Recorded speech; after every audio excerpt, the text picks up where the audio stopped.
Good morning, afternoon, evening, whenever you guys decide to watch this. Welcome to EmpireCV.tv. And I know it looks like I just woke up, but I swear this was just from a beanie. It does. My hair is just that right length where it messes it up.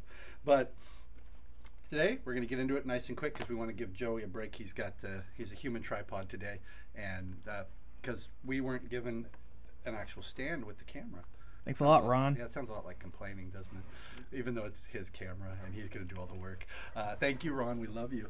So, Kirby Genesis, we're going to hit through these pretty quick. This is on issue number, what are they on now? 5. It seems like it's more because they've got a couple spin-offs. But this is taking all of Kirby's independent characters. Kurt Busiek is doing it. Alex Ross is doing the layouts and the design work for the interiors, and it's really just a classic Silver Age feel book. This one gives us the origin of the superheroes and tells us why they're all on Earth. Leaves a little bit of a mystery at the end so that we can, so we want to come back. So Kirby Genesis, Busiek and Alex Ross. Walking Dead starts a new story arc. I know you guys all watched season 2, only 7 episodes, and we get, what, 6 more when it comes back? Yeah, another 6 more when it comes back in February, I believe. Really good show. So this is one of the first ones I always read. And this one is a larger world. They've always been wrapped up in themselves, trying to defend themselves, trying to just stay alive. And all of a sudden it looks like there's other people out there, other communities, and they're going to potentially start trading and start working together to form a larger whole. So what's really cool about this episode is, and I'm not ruining anything because you read the last one, I hope, where they discover somebody that was out there that tells them about the trade and about the different communities. In this one, Rick just proves to be such a badass. He's so incredible. He's cautiously going into it, but at the same time, he realizes that there is probably nobody else out there that is just as bad and as nasty as our group. They've been through so much that whatever they encounter, they can take it on, and he knows it. Oh, it's a week late. When I didn't see it in my boxes last week, I freaked. But it is here, Justice League number 5. We got Jim Lee, Geoff Johns, enough said. Darkseid showed up at the end of the last one, whooped everybody down, and this is the confrontation where they actually, well, pick themselves up out of the rubble and try and take on Darkseid. What I really like about this is these guys are all inexperienced.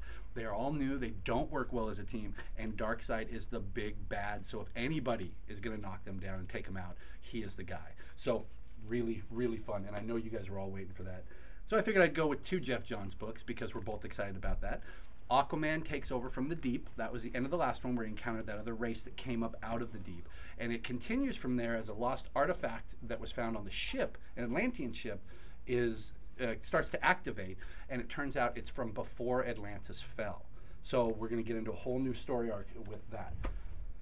Oh, here. 2 FF books in one day, FF and Fantastic Four. I read Fantastic Four first, and then FF, but they're all tying together and coming together, and honestly, I think that's the order you should read them in. Fantastic Four first, and we're caught up in the Kree War. The Supreme Intelligence is back. He is here on Earth trying to destroy the Inhumans. At the same time, Johnny Storm has come back. He's in charge of the Annihilation Fleet, and he has dethroned Annihilus. So it picks up with the Kree fleet going against the Annihilus fleet, while at the same time Reed is trying to save the Earth. And you can see here the Avengers are on Earth, basically battling the fallout from the space combat. So that one, somebody appears, well, obviously Galactus appears, but at the end, somebody else appears, and that's where this is linked in. This one is the kids, the Future Foundation, working with Doom to try and stop the Celestials who were after the alternate Reeds. This one, again, ties directly into Fantastic Four, so those 2 are out this week. And 2 things to talk about real quick.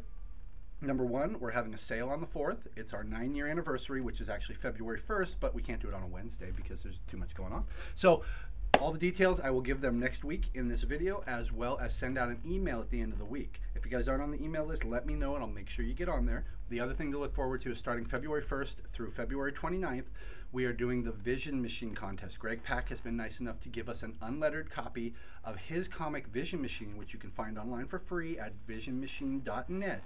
And we're going to do a contest for you writing the story with the artwork. So it's going to be fun to see what things people come up with, and we're going to have some big prizes. More info for that in the email and next video. So thank you very much, guys.